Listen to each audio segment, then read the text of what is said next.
여보세요? 박희준입니다.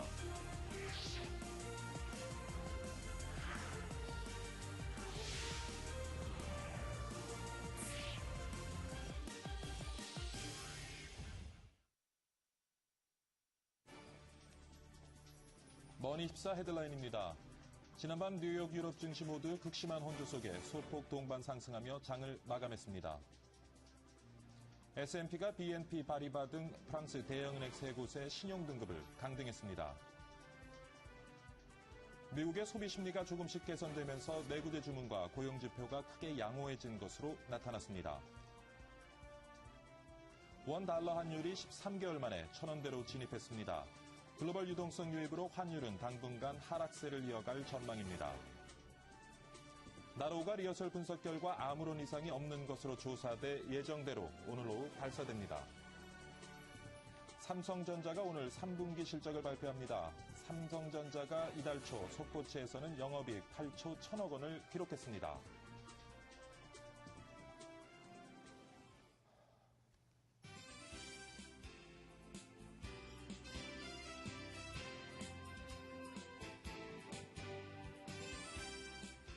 네, 시청자 여러분 안녕하십니까? 박희준의 여보세요. 주말을 앞둔 금요일입니다.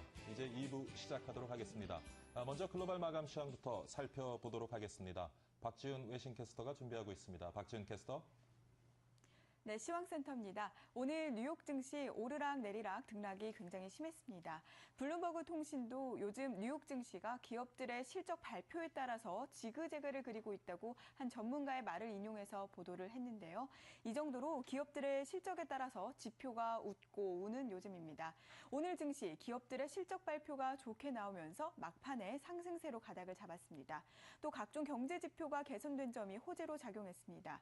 9월 내구재 주문이 한 달 만에 반등을 했고 지난주 신규 실업수당 청구 건수가 줄어들면서 뉴욕 증시를 오름세로 이끌었습니다. 뉴욕 증시 자세하게 살펴보겠습니다. 다우지수 0.2% 26.34포인트 오르면서 13,103 기록했습니다. 나스닥 0.15% 역시나 소폭 상승하면서 2,986, S&P 500 지수 0.3% 오른 1,412로 장을 마감지었습니다. 네, 다음으로 유럽 살펴보겠습니다. 기업 실적 발표를 앞두고서 일단은 오름세로 출발을 했습니다. 그 뒤에 미국 일부 기업들이 기대 이상의 이익을 발표하면서 유럽 증시의 상승세 이어갔습니다. 하지만 장 막판에 컴퓨터와 통신 장비 수주가 줄어들면서 미국 경제 성장이 위축될지도 모른다는 소식이 전해졌고 유럽 일부 증시들 힘이 빠지더니 이내 혼조세로 마감이 됐습니다. 자세히 보시겠습니다. 영국 FTSE 지수 5,805로 마감됐습니다. 독일 닥스 지수 0.1% 상승하면서 7,200선, 프랑스 까크 지수는 파란불 켰는데요. 0.44% 밀리면서 3,411로 장을 마감지었습니다. 네, 마지막으로 아시아입니다. 아시아 주요국 증시는 혼조세로 마감했습니다. 일본은 일본은행의 금융정책 결정회의를 앞두고서 추가 부양책이 나올 것이라는 기대감으로 큰 폭으로 올랐습니다. 반면에 중국만 증시가 하락을 했습니다. 중국의 9월 경기선행지수가 소폭 오르기는 했지만 여전히 경제 전망이 불확실하다는 의견이 우세한 분위기입니다. 아시아 주요국 증시들 자세하게 짚어보겠습니다. 일본 니케이 지수 1.13%, 100.9포인트 급등하면서 9,055선에서 마감됐습니다. 중국 상해종합지수 0.68% 빠지면서 2,100선, 홍콩 항생지수 0.21% 오른 21,810선에 장을 마감지었습니다. 네, 지금까지 시황센터였습니다. 네, 박지훈 외신캐스터 다리도 불편한데 한 주 동안 정말 수고 많았습니다. 지수 중심으로 글로벌 마감 시황 살펴봤고요. 이번에는 머니국의 정인석 기자 전화 연결해서 글로벌 마감 시황에 영향을 미친 여러 가지 경제 이슈들 한번 같이 분석해 보도록 하겠습니다. 정인석 기자. 네, 머니국입니다. 네, 말씀하신 것처럼 오늘 뉴욕 증시는 극심한 혼조세를 보였습니다. 전날 지표 호조와 연방은행의 긍정적 전망에 힘입어서 상승장으로 출발했었는데요.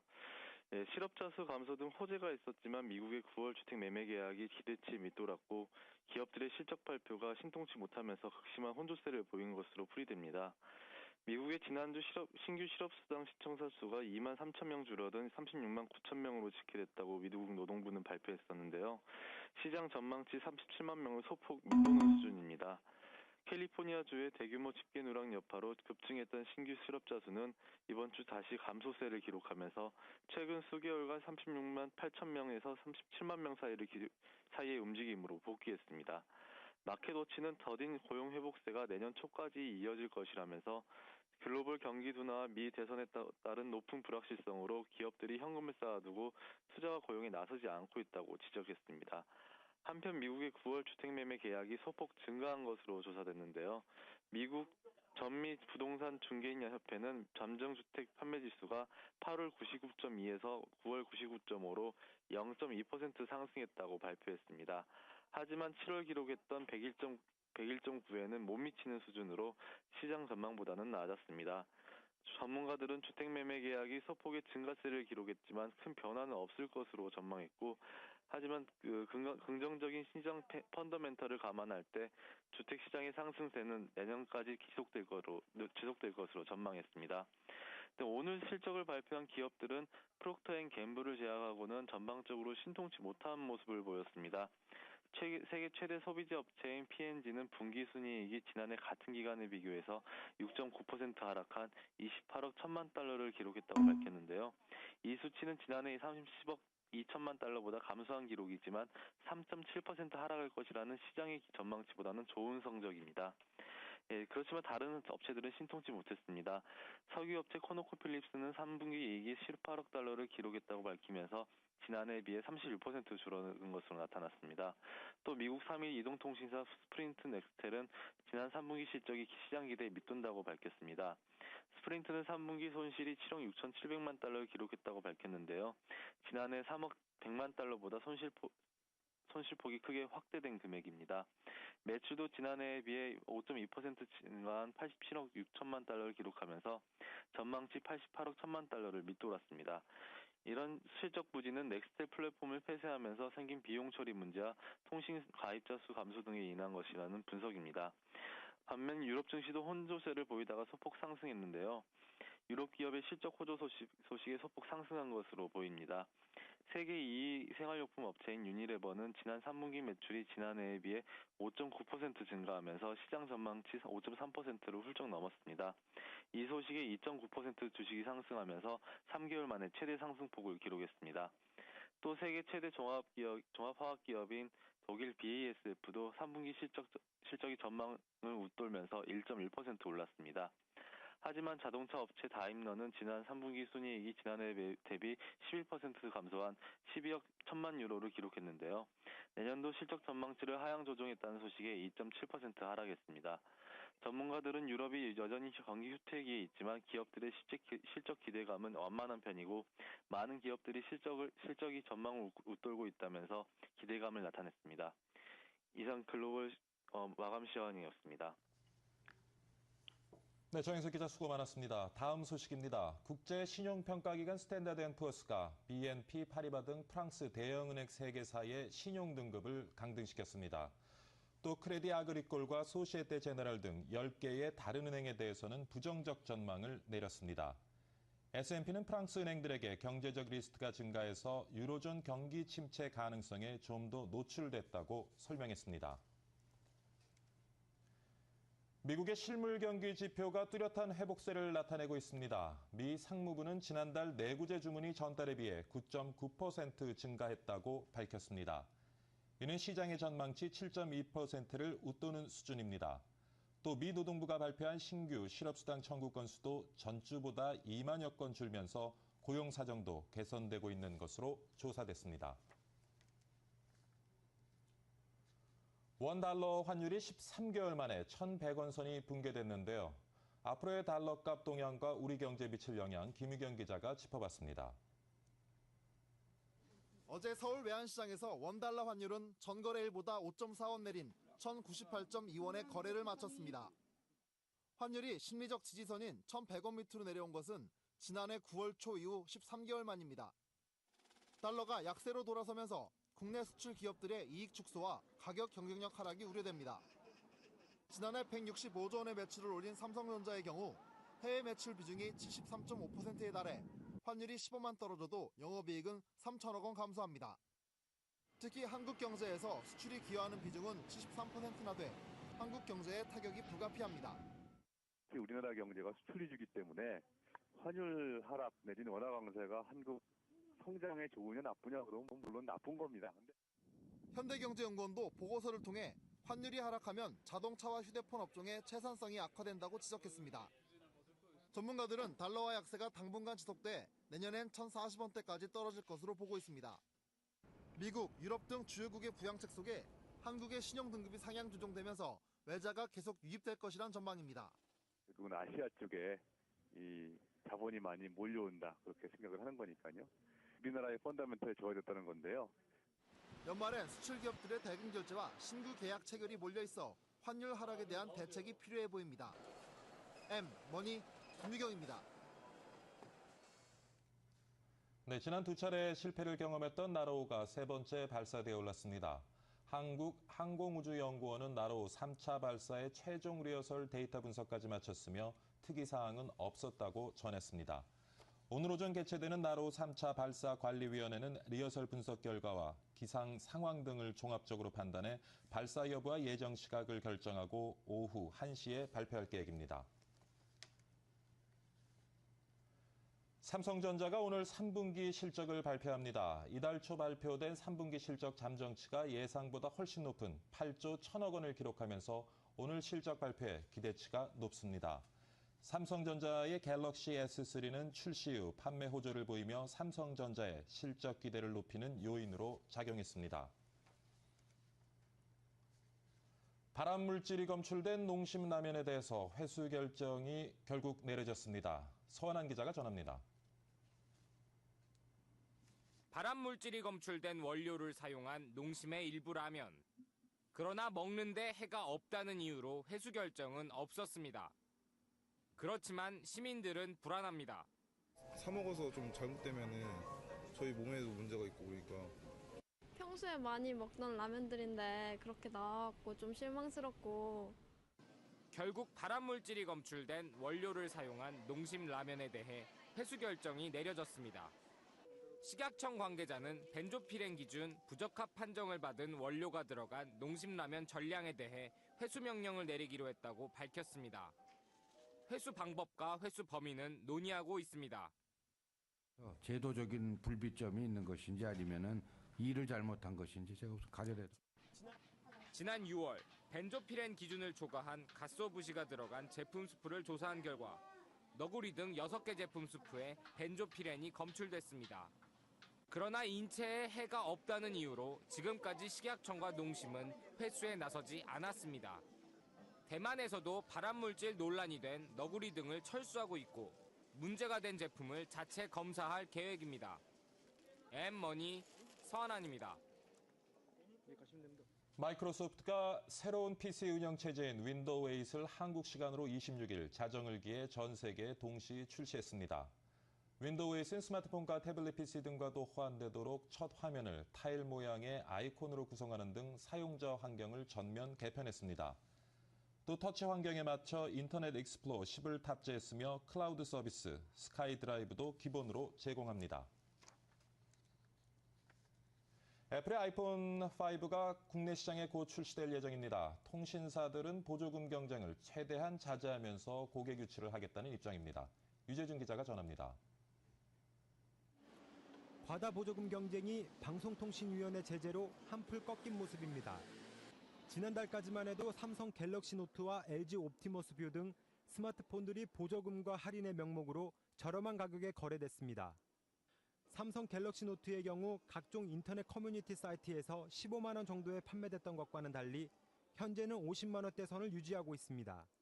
정부에서 보조금 경고가 있고 나서 판매량이 많이 줄었어요. 오히려 보조금 과다 지급할 때를 기다리는 고객들도 많이. 한편 소비자들은 보조금 액수가 늘어날 때까지 스마트폰 구입을 미루고 있는 상황입니다. 제값을 주고 구매하는 것은 되레 손해보는 일이라는 게 소비자들의 심리여서 곧 출시를 앞둔 애플의 아이폰 5에도 그 영향이 미칠 전망입니다. 제 친구들만 봐도 10만 원대 스마트폰 구입한 사람들이 많거든요. 같은 제품인데 제가 알고 있는 가격보다 높은 가격으로 구매하기가 망설여지더라고요. 그래서 가격이 내려갈 때까지 기다리려고요. SK텔레콤과 KT는 아이폰 5 출시에 제살깎기 보조금 경쟁은 자제하겠다는 입장입니다. 하지만 경쟁사 간 보조금 경쟁이 또다시 시작되면 맞대응할 수밖에 없다는 속내도 드러냈습니다. 유동 시가 가격되는 거잖아요. 8월 초, 8월 말, 9월에 미치듯이 좀 했었던 상황이었던 거고, 그런 사람들은 다시 재현을 안 했으면 좋겠다는 게 통일사들 생각이고 하고요. 사실 저희라고 사실 경기에서 저거 문제 있다고 하지만 저희라고 안 따라. 아이폰 5 출시를 앞두고 고객 유치를 통한 통신사들의 보조금 마케팅 경쟁이 또 한 번 거세질 전망입니다. M머니 유재준입니다. 유럽연합의 예산 증액에 영국에 이어 덴마크가 분담금이 줄어들지 않으면 반대하겠다고 밝혔습니다. 헬레 토르닝 슈미트 덴마크 총리는 덴마크는 부유한 국가들을 위해 돈을 내기 원하지 않는다며 축소가 없으면 거부권을 행사하겠다고 말했습니다. 덴마크 정부는 예전에도 분담금 축소를 요구했으나 거부권을 거론한 적은 없어 예산안 통과에 진통을 겪을 것으로 보입니다. 미국 기업의 최고 경영자들이 세금 증대와 연방정부의 지출 축소를 요구하고 나섰습니다. 미국 기업의 CEO 80여 명은 성명을 발표하고 연방정부가 부채 해결에 적극적으로 나서야 한다고 밝혔습니다. 성명에서 성공적인 재정 대책은 건강보험 지출의 증가를 제한하고 경제 성장에 도움이 되도록 세제 개혁하는 방안을 포함해야 한다고 전했습니다. 대한항공이 한국 항공우주 인수에 대해 무례하지 않는 선에서 적정 가격을 제시한다는 기존 입장을 유지했습니다. 재무적 투자자와 공동 인수는 없을 것이라며 단독 인수 방침을 고수하고 있습니다. 박상정 기자입니다. 대한항공 3분기 경영설명회를 찾은 참석자들의 관심은 한국항공우주 인수에 쏠렸습니다. 이상균 대한항공 재무본부장은 부채 비율은 높지만 인수 여력이 있고 항공우주 사업에 시너지를 낼 것으로 기대된다고 밝혔습니다. 특히 이날은 2년 반 만에 공식 석상에 얼굴을 비춘 한진가 3세 조원태 대한항공 경영전략본부장도 많은 관심을 받았습니다. 조 전무는 카이 인수 진행 상황과 관련해 입찰이 진행 중이라 많이 공개하지는 못한다며 아직 실사전이라 적정 가격은 모르겠다고 말을 아꼈습니다. 또 재무적 투자자와 공동 인수에 대해서는 방위업체 특성상 해외 지분 제한이 있다며 가능성을 일축했습니다. 한편 3분기 역대 세 번째로 높은 영업이익을 기록한 만큼 4분기에도 좋은 실적을 올릴 것이라고 자신감을 내비쳤습니다. 여기 여객 사업이 호조라서 실적이 난 거고 4, 4분기에는 화물 사업도 성숙이 접어들어서 4, 4분기에는 더 좋은 실적이 기대됩니다. 카이 인수와 실적에 대한 대한항공의 장담이 과연 실현될지 시장의 관심이 모아지고 있습니다. M머니 박상정입니다.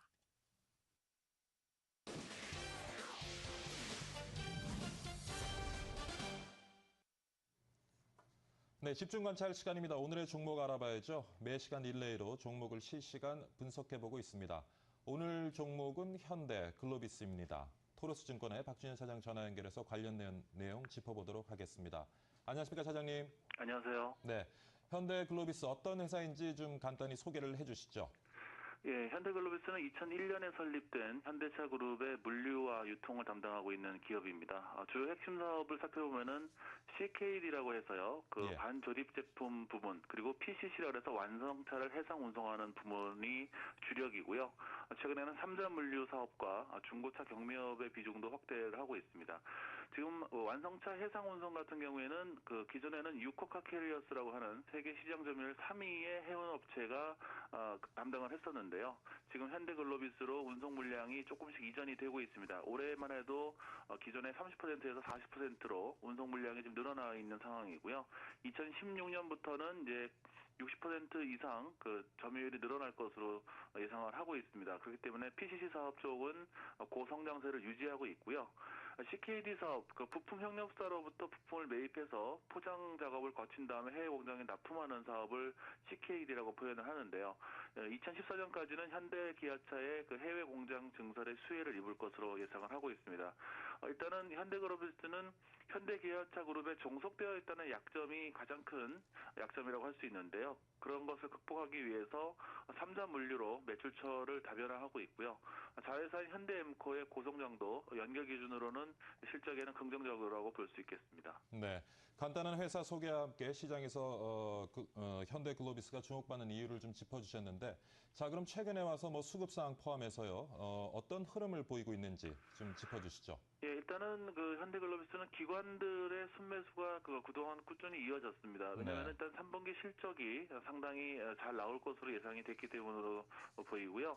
외국인들은 그동안에 계속 순매도를 하면서 차익 실현에 주력하는 모습이었는데요.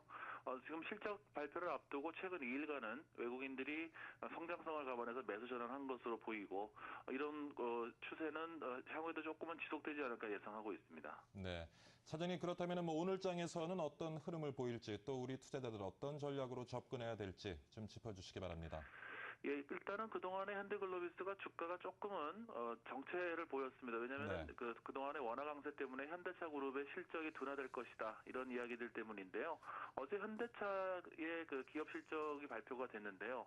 예상보다는 선방했다. 이런 의견이기 때문에 다시 현대글로비스의 성장성이 부각될 것으로 보이고요.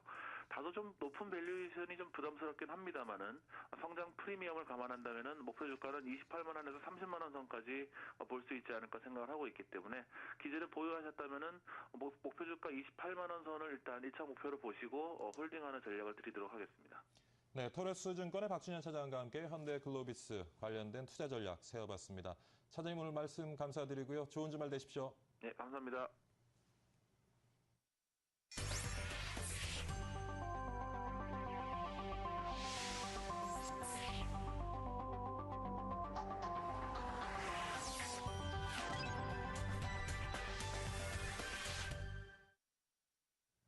네, 한국형 우주발사체 나로호의 발사일이 오늘 오후로 예정돼 있죠. 그동안 두 번의 실패가 있었고요. 이번 도전이 마지막 도전이 될 전망인데 1, 2차 실패 문제점을 보완해서 좀 철저히 준비했다고 하는데 이번에는 성공할 수 있을지 우리 모두가 뭐 성공을 지금 바라고 있습니다만은 자 이렇게 나로호 발사가 주목되는 이유는 무엇인지 이것이 또 국가적으로 갖는 의미도 상당히 크고 경제적 효과도 엄청나기 때문인데요. 관련 내용을 전문가와 함께 자세히 알아보도록 하겠습니다. 오늘은 남서울대학교의 정보통신공학과 교수이자 통신위성 우주산업연구회 회장을 맡고 계신 은종원 회장님 전화 연결해 보도록 하겠습니다. 안녕하십니까 교수님? 네, 안녕하세요. 네, 나로호가 뭐 정상적으로 우주궤도로 진입을 하면 한국 우주사의 획을 긋게 된다고들 하는데 나로호의 역할이 무엇인지 좀 쉽게 설명을 해주시죠. 네, 나로호의 역할은 항공우주연구원이 러시아 기술과 협력해서 개발한 우리나라의 최초의 그 우주 발사체로 100kg급 나로 과학 위성을 저궤도에 진입시킬 수 있는 우주 운송 시스템이라고 이렇게 할 수 있습니다. 네, 그럼 이제 나로호가 궤도에 오르게 되면 어떤 역할을 수행하게 되는지요? 네, 나로호가 이제 그 우주에 진입을 하게 되면 이제 그 사실 그 1차 때, 2차 때 그 원래는 이제 그 레디오 미러를 개발해 가지고 지구의 수증기 양이랄지 구름의 두께 뭐 이런 걸 측정을 하려고 했던 게 주 목적이었습니다. 그런데 1차, 2차 실패를 함으로써 그러한 탑재체들이 전부 다 망가졌거든요. 그래서 이제 그 뭐 대안으로 랭무어 프루브라고 하는 그러한 탑재체를 가지고 태양 폭풍 등의 영향이 지구에 미치게 되는데 전리층의 플라스마 입자 온도 이런 걸 측정하는 게 주 목적이 되겠습니다. 그러면 1, 2차에 우리가 계획했던 것보다는 나로호의 역할이 많이 좀 작아졌다고 이해할 수 있겠네요. 나로호라기보다도 위성의 역할이 좀 작아졌다고 볼 수가 있겠습니다. 자, 그러면 우리가 2009년, 2010년에 두 번의 발사를 했는데 실패를 하지 않았습니까? 네, 그렇죠. 어떠한 원인에서 실패를 했는지 그 부분도 잠깐 좀 설명을 해주시죠. 예, 그 2009년 8월에 발사했을 때는 이제 한국하고 그 러시아 측이 실패 원인을 이제 점검을 했는데 그 위성 덮개가 이제 쌍으로 돼 있습니다. 그래서 우리가 그걸 페어링이라고 하는데 그 두 개의 페어링 중에서 한 개가 분리가 안 돼 가지고 이제 목표 궤도에 진입을 하지 못하고 이제 지구로 추락하게 된 게 실패 원인이었고요. 2차 발사 때는 이제 좀 그 뭐 의견이 좀 이렇게 일치가 안 되는 그런 근데 좀 어려움이 있었는데 한국 측 주장은 1단과 2단 연결부가 파손이 됐다. 이거는 이제 러시아 측의 책임이라고 우리가 이야기를 한 게 있었고요. 러시아 측에서는 이제 그 상단에 그 비행 종단 시스템이 있는데 이게 고장이 났다고 이렇게 이야기를 하기 자, 교수님, 때문에. 지금 그 네네. 2차 발사의 실패 요인으로 이제 러시아 측과 우리 측의 이제 다른 견해를 지금 소개를 해주시고 계시는데, 네네. 그러면 러시아와 우리나라가 어떤 부분에서 어떻게 서로 기여를 해서 지금 나로를 발사하게 되는지 그 부분을 먼저 좀 짚어주셔야 좀 전에 그 실패 요인이 저희가 좀 이해가 될 것 같거든요. 네네네. 이제 한국에서는 예. 이제 상단 부분에 대해서는 한국이 전적으로 전부 다 개발을 한 거고요. 그래서 고체 로켓 이런 쪽은 한국이 전부 다 담당을 했습니다. 그리고 러시아는 이제 1단 로켓 엔진을 이제 개발해가지고 한국하고 이제 이걸 종합화하는 데 기여를 한 거고. 그러니까 연료체는 우리가 만들었고 엔진은 러시아가 만들었다고 이해하면 될는죠? 엔진은 뭐 100% 러시아 겁니다. 아, 그렇군요. 네. 그런데 요번에 이제 우리가 요번에 그 나로 발사에 성공하게 되면 우리가 지금 네. 얘기하는 것이 10번째, 세계에서 10번째 자국에서 자력으로 위성을 발사한 국가다라고 이제 얘기가 네. 되고 있는데요. 네네. 그러면 사실 뭐 지금 말씀하신 것처럼 그 엔진 부분이 네. 러시아에서 만든 것이라면 사실 자력으로 위성을 발사한 국가라고 얘기하기는 좀 힘들지 않나 싶은데 그 부분은 어떻습니까? 뭐 그렇게 이야기도 할 수도 있지만 이제 러시아하고 기술을 협력을 하면서 우주 발사체에 대한 시스템 체계 기술을 우리가 획득을 할 수 있었던 게 커다란 거고요. 예. 그리고 어느 나라든지 이제 어떤 그런 시스템을 개발할 때 100% 자기 나라 기술로 개발하는 것은 아닙니다. 그래서 우리가 이제 앞으로 보완해야 할 것은 이제 일단 액체 추진 로켓을 우리가 자력으로 개발하는데 주력을 해야 될 거라고 저는 생각을 합니다. 네, 그 로켓이라는 부분이 엔진 부분이죠? 네네, 맞습니다. 네.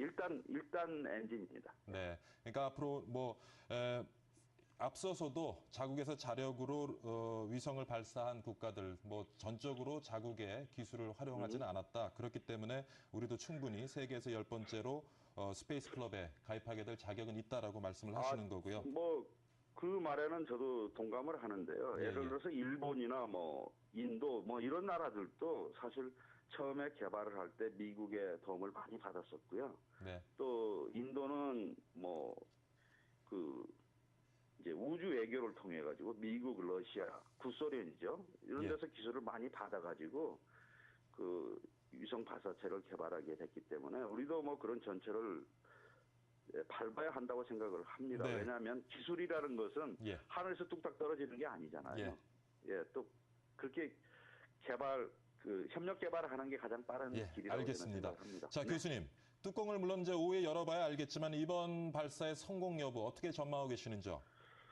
우리말에 진인사 대천명 이런 말도 있고요. 또 실패는 성공의 어머니 이런 말들이 있는데 사람이 자신이 할 수 있는 어떤 일이든지 노력을 다 하고 이제 하늘의 뜻을 기다려라 이런 거 아니겠어요? 그래서 제가 생각을 할 때는 나로 3차 발사는 2번의 우리가 실패를 경험을 하면서 거기서 배운 게 굉장히 많이 있습니다. 실패를 통해서. 그리고 또 우리나라 항공우주연구원 연구진과 러시아 기술진이 실패 규명을 철저하게 이번에 해서 그런 모든 결과가 문서로 전부 다 기록이 되어 있습니다. 네. 하지만 아무리 우리가 완벽하게 준비를 해도 사람이 어떻게 할 수 없는 어떤 힘이 작용하는데 이걸 공학적으로 이제 랜덤 페일리어라고 하거든요. 그래서 랜덤 페일리어가 발생하지 않고 또 굳이 하늘이 방해하지 않는다면 아마 성공할 것으로 이렇게 생각을 합니다. 모두가 좀 성공을 기원하면서 오늘 오후에 발사를 지켜봐야 될 것 같습니다. 교수님, 사실 우리가 위성을 이제 우주의 궤도에 올려놓게 되면 사실 그것으로 인한 경제적 파급 효과 만만치 않을 것 같은데 우리가 기대할 수 있는 경제적 효과 어떤 것들이 있을까요? 저기 나로가 성공했을 때 경제 효과를 이야기하시는 겁니까? 예. 네. 그 우주 발사체 사업은 아시겠지만 미래 성장 동력 산업입니다. 그래서 우리가 이제 그 나로가 이제 뭐 국산화가 되고 또 성공에 발사하게 되면 우리나라 나로 우주센터에서도 위성 발사 서비스를 할 수가 있다고 저는 생각을 합니다. 예. 그래서 세계적으로 매년 뭐 50개에서 100개 정도의 인공위성이 발사가 되고 있어요, 현재요. 그러면 그게 시장 규모는 네. 한 어느 정도 되는지요? 그 규모는 정지 궤도로 위성을 발사할 때는 한 1억 달러, 그러니까 1,100억 정도가 들고요. 예. 저궤도 위성은 한 3천만 달러가 들기 때문에 이게 만만치 않는 돈입니다. 그래서 저는 생산 유발 효과나 부가가치 효과나 고용 유발 효과 등등을 다 합치면 한 3조 이상의 경제적인 효과가 있지 않을까 이렇게 생각을 합니다. 3조 원의 경제 효과가 있을 것이다. 네네. 네, 대단한 규모군요. 자, 그러면은 사실 근데 요번에 모두가 성공하기를 바라고 있지만 또 실패할 가능성도 없지 않아 있을 수가 있겠고요. 네, 근데 사실 그렇죠. 요번에 교과부에서 이번이 마지막 도전이다라고 못을 박았어요. 이 부분은 어떻게 보시는지요? 이게 글쎄, 저는 러시아와 마지막이라는 계약 말을 때문에 그런가요? 굉장히 싫어하는데 예. 우리가 잘 알고 있듯이 우리 이제 인간의 최초 유인 달 착륙선 아폴로 11호 있잖아요. 예.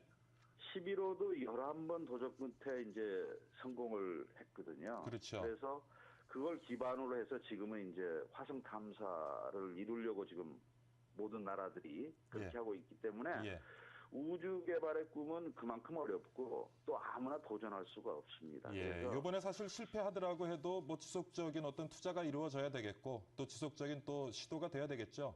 그렇죠. 우리에게 마지막이라는 말은 없는 거고요. 근데 이번에 아무리 3차 실패가 발사가 이제 따른다고 마지막이라고 해도 하는 것은 러시아와의 계약 때문인 겁니까? 이제 물론 그런 점도 있고 또 뭐냐면 이제 한국형 우주 개발 이제 KSLV-2 개발이 이제 자력으로 가야 되기 때문에 그런 말과 연계된 게 아닌가 그렇게 생각이 됩니다. 네, 사실 나로가 발사가 되면서 가장 핵심 부분인 그 발사체 기술 러시아에게 의존하고 있다는 것이 참 우리에게 남은 과제이기도 한데요. 교수님 보시기에 앞으로 우리 우주 산업 발전시키기 위해서 나로를 포함을 해서요. 우주 산업 발전을 시키기 위해서 우리 정부 어떤 정책이 좀 필요할 것인지 또 어떤 부분에 투자가 이루어져야 될 것인지 지금 시간이 한 1분 안 남았는데요. 좀 종합적으로 한번 짚어주시죠. 세계 각국은 우주 개발 투자를 증대하고 있고 우주 개발의 중요성을 정책에 반영하고 있습니다. 하지만 우리나라는 이제 우주 개발 예산이 타 예산에 비해서 좀 감소되고 있고 또 정부 R&D 비중도 좀 줄어들고 있는 걸 보이고 있거든요.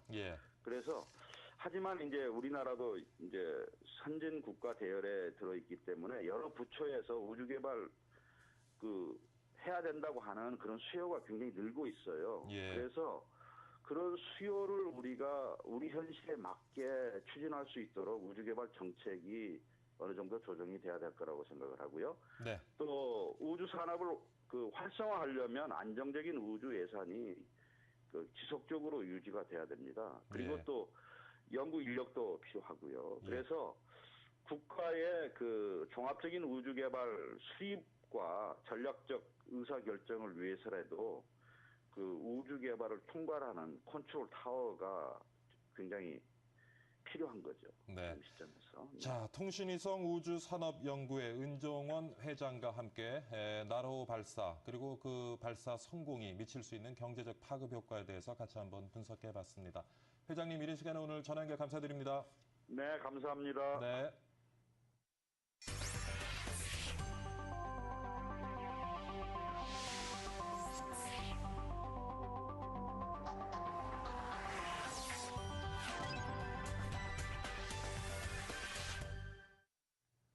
네, 이번에는 나로 이슈가 증권가에서 어떻게 또 반응을 미칠 수 있을지 투자 전략 한번 살펴보도록 하겠습니다.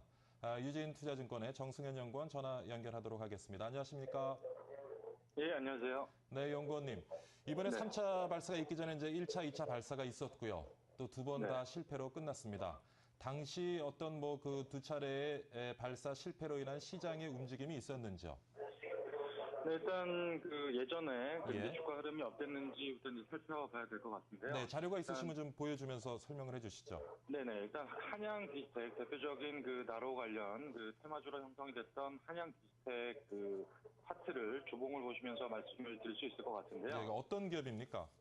일단 한양 디지텍 같은 경우에는 예. 그 위성 항법 시스템을 예. 이제 개발하고 이제 납품하는 그런 회사가 되겠는데요. 예, 예. 이 회사 같은 경우에는 제가 이제 그림에서도 보다시피 그 2009년 8월과 그리고 2010년 6월 이제 두 차례 그 이제 실패를 하면서 주가 예. 흐름이 곤두박질 치는 그런 모습을 보여줬죠. 이런 모습들을 보면서 사실 이제 시세가 났던 시세 분출이 났던 부분은 이제 발사 2달 전에 이제 시세가 크게 나면서 아무래도 이제 기대감이 형성되면서 어느 정도 그 매수세가 이제 쏠리면서 한 그 나로 발사 2달 전에 시세 분출이 먼저 이루어지고요. 그리고 예. 발사 시까지는 이제 재료가 소멸되면서 이제 하락하는 그런 주가 흐름을 보여줬다 이렇게 볼 수 있을 것 같습니다. 그렇군요. 그렇다면 이번에 이제 만약 나로 발사가 성공하게 된다면 관련주들 당연히 오를 걸로 전망을 하고 계시죠?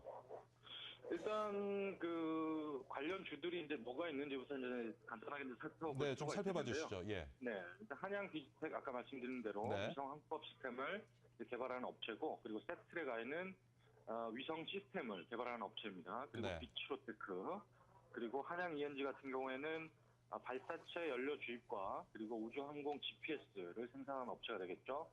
그리고 한국카본 같은 경우에는 우주선 소재인 특수 이제 탄소 섬유를 생산하는 업체입니다. 일단 뭐 아까도 말씀드린 대로 이런 회사 같은 경우에는 기대감만으로 이제 2달 전에 이미 어느 정도 이제 고점을 형성하는 모습을 보여줬고요. 그렇군요. 그리고 일단 그 나로가 이제 성공을 하더라도 예. 사실 그 주가라는 게 이제 재료가 그 재료에 사서 뉴스에 풀라라는 말이 있지 않습니까?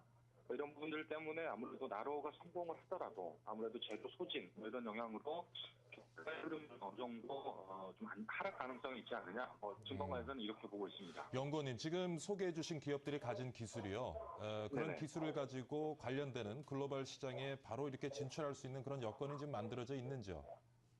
지금 이제 아까 말씀드린 회사 같은 경우에는 예, 이제 예. 거의 다 이제 코스닥 업체이다 보니까 예. 아직까지는 우리 이제 나라 그 항공 우주 뭐 이런 분야에 있어서 이제 세계적 위치 자체가 사실 그게 그리 높은 높지 이상은 않죠. 아니지 않습니까? 예. 그런 부분들 때문에 아무래도 이제 회사의 그 시총이나 그 예. 아무래도 이제 어닝 이런 부분들도 글로벌 시장에는 상당히 이제 못 미치는 그런 부분들을 떼기 때문에 아직까지는 글로벌 경쟁력 이런 부분들에 있어서는 상당히 떨어진다. 뭐 그렇게밖에 볼 수 없을 것 같습니다. 예. 연구원님, 그럼 간단하게요. 오늘 네네. 그 나로 이슈 증권가에 전체적으로 어떻게 영향을 미칠지 뭐 간단하게 좀 짚어주시죠. 시간이 얼마 없어서요. 네, 일단 우주 항공 산업 자체는 사실 예. 분명히 유망한 분야라고 이제 생각이 됩니다. 하지만 그 이제 나로와 성공, 뭐 실패 이런 돌발 변수 그리고 앞으로 이제 진행되는 과정들 사실 돌발 변수가 워낙 많은 그런 업종이다 보니까 이런 부분들이 발사가 이제 성공하는 걸 확인하고 사실 투자해도 늦지 않다라고 저는 보고 있고 그리고 앞으로 진행되는 그 정책의 어떤 지원 이런 부분들까지 다 확인하고 사실 투자하는 게 아무래도 수익률이나 그리고 이제 여러 가지 이제 테마에 엮여서 손해를 보는 뭐 그런 손실 규모는 줄일 수 있지 않느냐 뭐 그렇게 보고 있습니다. 네, 잘 들었습니다. 유진 투자증권의 정승현 연구원과 함께요. 나로 발서 증권가에 미치는 영향 같이 한번 분석해봤습니다. 말씀 감사드립니다. 네, 감사합니다.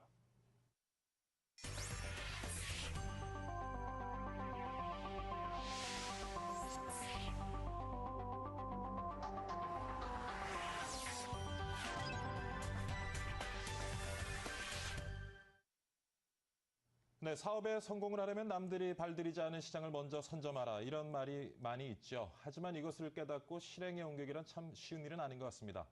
근데 오늘 스튜디오에 모신 CEO라면 여기에 좋은 해답을 주실 수도 있을 것 같습니다. 대기업이 스웨터 시장을 꽉 잡고 있던 1980년대 당시 자신만의 브랜드를 만들어서 스웨터 사업에 도전을 하셨고요. 1990년대 후반 백화점이 사람들로부터 큰 인기를 얻을 때 우리나라 지금 많이 이제 뭐 일반화가 됐습니다만 우리나라 최초로 아울렛을 만든 분입니다. 마리오 아울렛의 홍성열 대표 오늘 스튜디오에 모시고 얘기 나눠보도록 하겠습니다. 안녕하십니까 대표님? 네, 안녕하세요. 의류업계를 이끌고 계셔서 그런지 굉장히 세련되신 차림이신 것 같아요. 고맙습니다. 자, 방금 전에 소개를 드린 것처럼 이제 1980년대 스웨터 사업에 이제 진출을 하셨는데 사실은 뭐 당시도 이제 의류 산업을 대기업들이 많이 하고 있었고요. 그러다 보니까 아무래도 시장에 뛰어들 수 있는 여건 좀 충분치 않았을 텐데 어떤 계기로 해서 스웨터 중심의 의류 사업에 뛰어들게 되셨는지요? 제가 이 스웨터를 만드는 그런 예. 그 편밀기 그런 그 무역을 조금 했었습니다.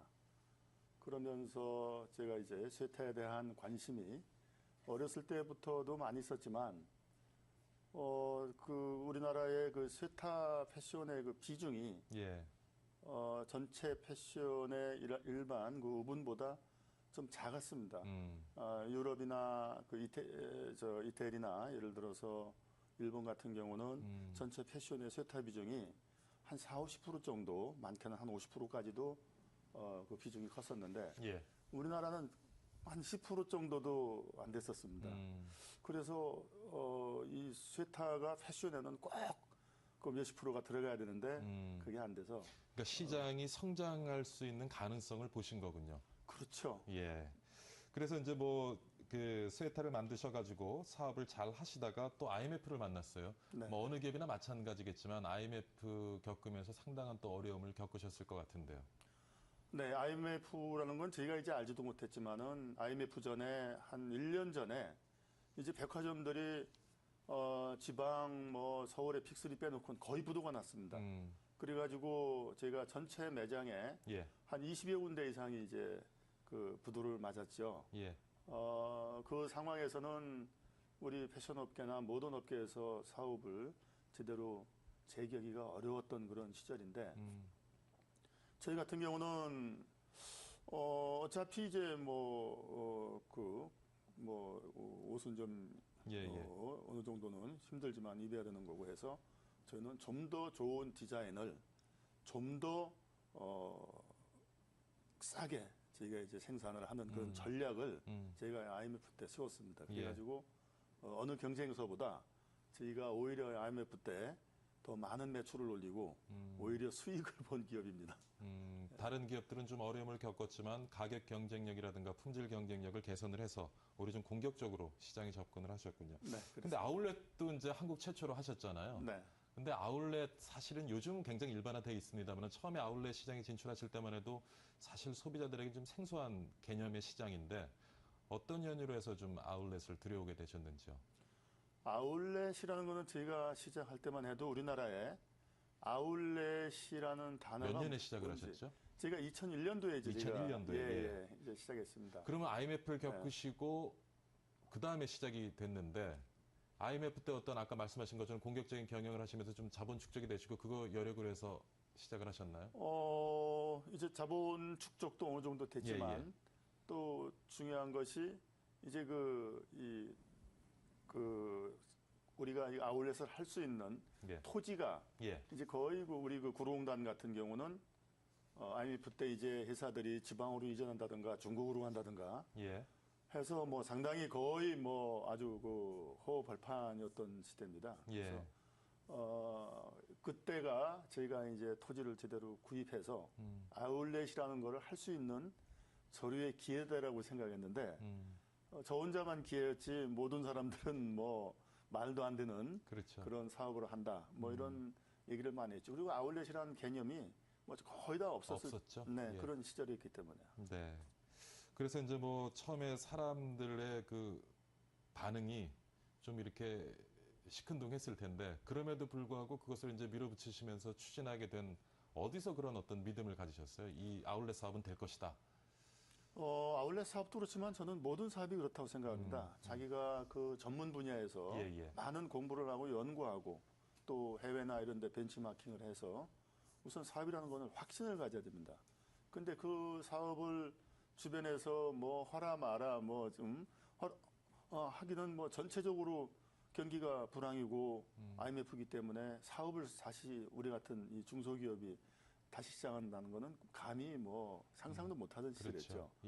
그 당시에 제가 그 부지를 이제 보면서 또 그 땅을 산다고 하고 아울렛을 진다고 할 때 저한테 거기에 대해서 동의한 사람이 한 명도 없었습니다. 뭐 한 명이라도 있었으면은 지금 제가 좀 고맙다고 제가 좀 이렇게 할 텐데 그 정도로 상당히 어려웠던 시절인데 아울렛 그 우리나라의 그 패션 시장 구조가 이제 재고를 이제 뭔가 처분을 해야 되고 그 재고를 처분하는데도 아무 데서나 하면 안 됩니다. 백화점에서 뭐 10만 원에 팔던 제품이 그렇죠. 뭐 며칠 후에 뭐 3만 원에 판다든가 5만 원에 팔면은 10만 원에 브랜드의 산 가치가 떨어질 수가 있죠. 고객들은 뭐 상당히 그렇죠. 혼란을 겪게 좀, 되고. 그래서 좀 어느 정도 변두리에 있어야 되고. 자, 대표님 지금 제가 뵈니까 머리가 백발이세요. 원래 백발이십니까? 아니면 이렇게 탈색을 하신 건지? 이렇게 좀 고생을 많이 하면 자동으로 이렇게 탈색이 됩니다. 그래서 보통 이렇게 머리가 휘어질 때는 좀 유전적인 문제가 많은데 그건 아니고 좀 신경을 많이 쓰시다 보니까 이게 탈색이 되셨나요? 네, 그런 것 같습니다. 근데 굉장히 멋있으세요. 그래서 저는 처음에 아까 이렇게 들어오시는데 일부러 탈색을 하셨나. 근데 이렇게 머리를 갖다 백발로 만들 만큼 기업 운영하시는 게 힘들다는 얘기인데 사실 이제 규모가 커져오면서 참 어려운 일도 많으셨을 거예요. 처음에 아이템을 잡고 이거를 시장을 만드는 일도 중요하지만 그게 이제 자리를 잡으면서 기업 규모가 커지다 보면 여러 가지 어려움이 있을 텐데 어떤 어려움이 제일 크셨어요?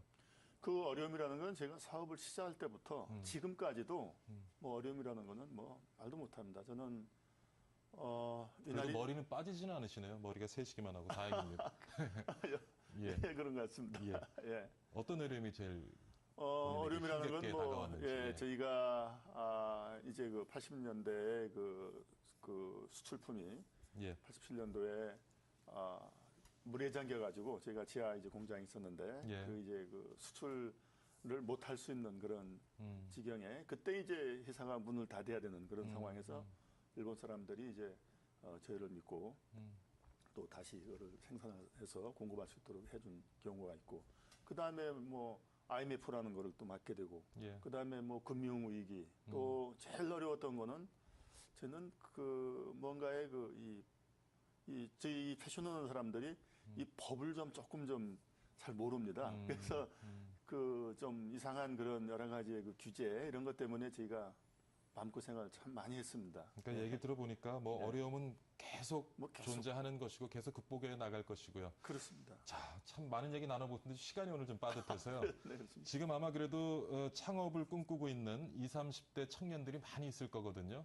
그분들한테 좀 용기가 될 수 있는 얘기 그리고 지금 이렇게 사업을 읽어놓으시고 이렇게 들보시면 참 뿌듯한 점도 있을 텐데 그래서 그런 어떤 경험에서 나오는 얘기 좋은 얘기 좀 해주시죠. 저는 그 창업을 하는 그 젊은 사람이나 그 다음에 직장 생활을 하는 그 젊은 사람들한테는 제가 꼭 하는 얘기가 있습니다. 뭐 이건 뭐 옛날부터 나온 뭐 얘기지만 한우물을 팔아라는 얘기를 제가 하는데 그 한우물이라는 거는 상당히 쉽습니다. 이 세상에서 제일 쉬운 게 저는 한우물이라고 생각해요. 그런데 사람들이 뭐 이 업종을 좀 했다가 저 업종을 했다, 이거 마음에 안 든다, 또 다른 데 직장도 이동하고 또 사업을 또 뭐 이거 하다가 좀 안 되면은 또 다른 사업을 하려고 그러는데 그런 사람이 성공한 경우는 거의 없다고 생각해요. 자기가 그 직업이 어느 정도 적성에 맞으면은 계속 그거 해가지고 연구하고 또 남보다 더 열심히 노력하면은 난 거의 99%가 다 성공한다고 생각해요. 직장 생활도 마찬가지예요. 직장 생활도 한우물, 한 회사에서 인정을 받고 그 회사를 키우고 자기도 키우고 하면 정말 인생을 재밌게 또 멋있게 보람되게 살 수 있다. 저는 그런 생각을 갖습니다. 그래서 한우물입니다. 그래서 한우물. 네, 오늘 그 마리아 아울렛 홍승열 회장님 모시고요. 성공담 들어봤는데 결론은 한우물입니다. 뭐 살다 보면 사업도 마찬가지고 인생도 마찬가지고 늘 어려움이 존재합니다만은 그것을 극복해 나가면서 한우물을 파는 것이 중요하다는 말씀 해주셨습니다. 오늘 이른 시간에 출연 감사드립니다, 대표님. 감사합니다. 네.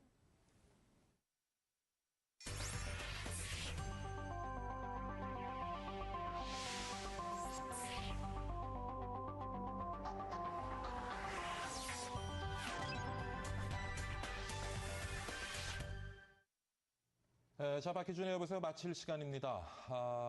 여러 꿈을 만나본 시간이었습니다. 우주 강국을 향한 대한민국의 꿈이 있었고요. 그다음 성공한 사업가가 되겠다던 한 청년이 그 꿈을 이룬 이야기도 들어봤습니다. 꿈을 갖는다는 게 뭘지 마음속에 푸른 고래 한 마리 키우는 것이야말로 인생을 한결 희망차게 사는 비결이 아닐까 싶습니다. 여러분도 꿈을 찾는 좀 주말이 되시길 바라고요. 그다음에 광고 하나 해드릴게요. 오늘 엠머니 경제채널의 대표 종목 상담 프로그램이죠. 오후에 운수대통 방송이 되고 있는데요. 대구에서 주식 강연회를 개최합니다. 그래서 꼭 좀 여러분 대구에 계신 분들 많은 참여해 주시기 바랍니다. 주말 잘 보내시고요. 저도 건강한 모습으로 월요일 날 다시 찾아뵙도록 하겠습니다. 감사합니다.